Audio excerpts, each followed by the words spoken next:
Going on YouTube? John here, doing a long needed update and to tell you about some new equipment. First things first, I got a new phone. It's supposed to be 1080p recording, so we'll see how it looks. I think the colors come out pretty darn good. First thing you'll notice is my glass. Everything's really dirty right now, and that is because I got some new equipment. Let's dive right into that. Alright, first things first, I got the auto top off from JBJ.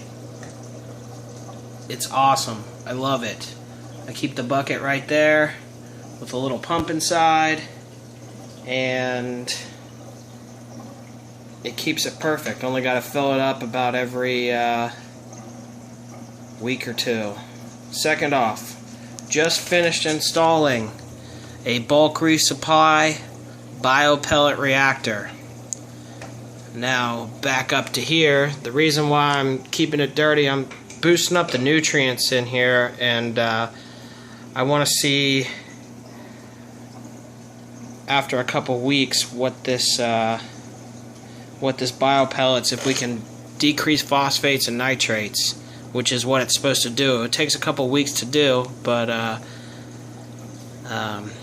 should be good as soon as we get them rolling, because I'm transferring all of this into a 65-gallon tank that I got outside.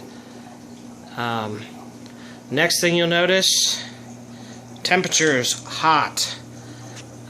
We had the windows open last night because it was a record low of 54 degrees and it felt great. Well, I closed all the windows and was going to turn on the air conditioning and forgot. And this room gets really hot. So that is why. Next thing up, I got a new pump.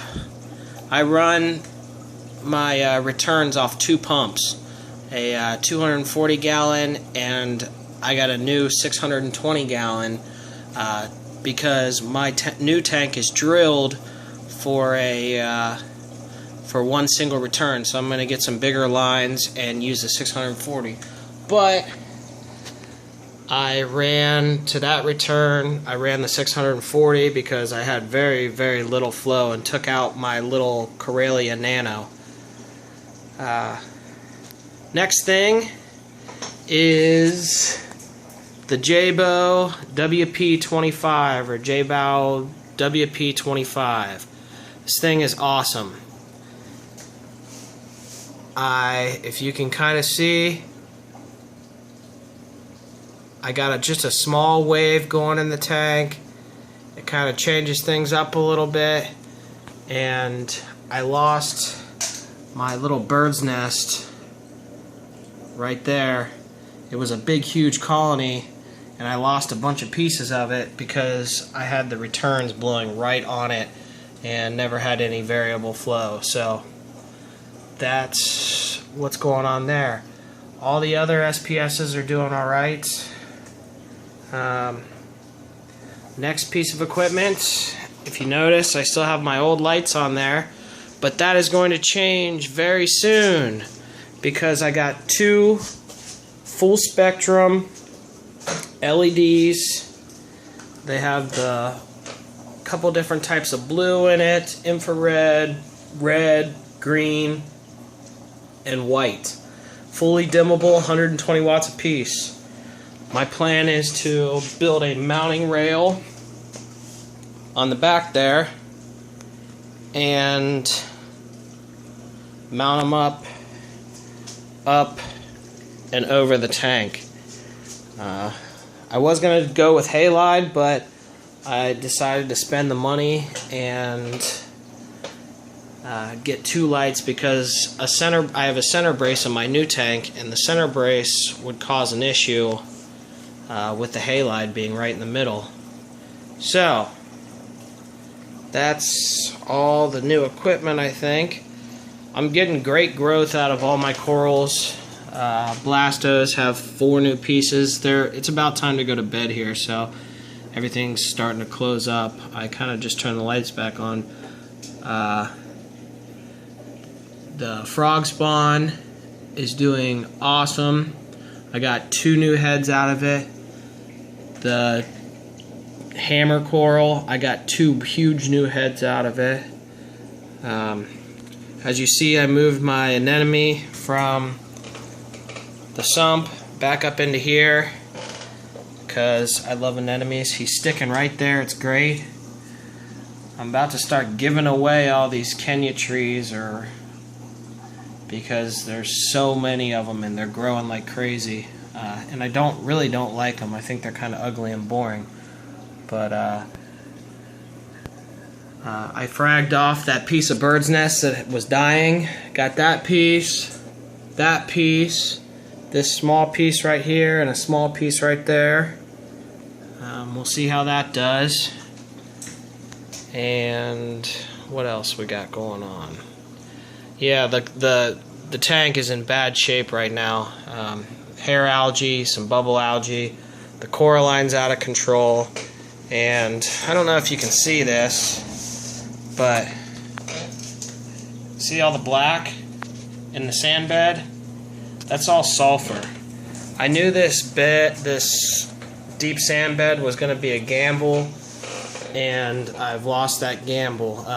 I think the main reason I'm having so much trouble with the tank is all the dead nutrients in the sand because I reuse sand. If I can recommend anything, do not reuse sand. Always causes an issue. And so, for my next tank, I'm going to use Florida crushed coral, the carob seed dry, and the reef sand, the special grade. I'm going to mix them together, and I'm going to do a real low, thin sand bed, and the heavier, denser sand, I don't think it looks nearly as good, but I'm not going to have all the sand blowing around like I do in this tank, and I'm not going to have the deep sand bed. My deep sand bed down here in the sump, it's about 4 inches, and it is very healthy. No dead spots or anything. I'm really happy with that. I'm actually not going to do anything with the sump. I'm going to, when I change out my tank, I'm going to probably get some kind of like baby pool or something and put it all right here. Pull out the rocks with the corals on them. It's really tough to change when you're got corals because you can't just pile all the rock into a bucket. Got to be really careful. I think I'm really going to focus in the next tank on rockscape. Try to eliminate some of this big rock in the back. I had so much rock when I built this tank that I felt like I had to use it all, and I realize now that is just not the case. I think sometimes less is more. My overflow is going to be over in the left corner, and I think I'm going to kind of build it up right onto the overflow, sink it down, and build it up again. So the main inside part, the center of the tank, is going to be pretty open, and I'll probably put one really nice piece of live rock, maybe my SPS right in the middle, although I'm going to have lights, the strong light right on the edges, so put some of my mushrooms or something, or make some kind of focal point. Other than that, I'm pretty happy with everything. I can't complain about it too much. I'm really excited about the new build and all the new equipment. I got one more piece of equipment right here. I got from Bulk Resupply a refractometer. Can't really see it. This thing is awesome. It's very accurate, and I've been using a hydrometer forever. Just one of the cheap oceanic hydrometers, and that is no more. Oh, finally, last thing I got. I got a new digital timer for all my lights. That's the way to go, guys. The digital timer is awesome. It's very accurate, and no more dialing and trying to figure out what's what on there. Still dosing all the same. I've moved up to 20 milliliters of calcium and alkalinity. Just started doing iodine again, dosing iodine. Hadn't done it for a long while. Very minimal amounts of the iodine, as well as the calcium and alkalinity, because my alkalinity, calcium levels stay pretty good. I just noticed probably a couple weeks ago with all the coral growth in the coralline, I was having a little bit of issue with the corals didn't look as healthy as they were, and I think that's because they're growing and using more calcium. The J-Bow wave controller, pretty neat. I like the W1 setting. I do use, there's a little thing right here in the corner that it's the light sensor. It works awesome. Even with the sump light on all the time, the light sensor, as soon as it starts getting dark, it shuts off, and it just makes it much easier.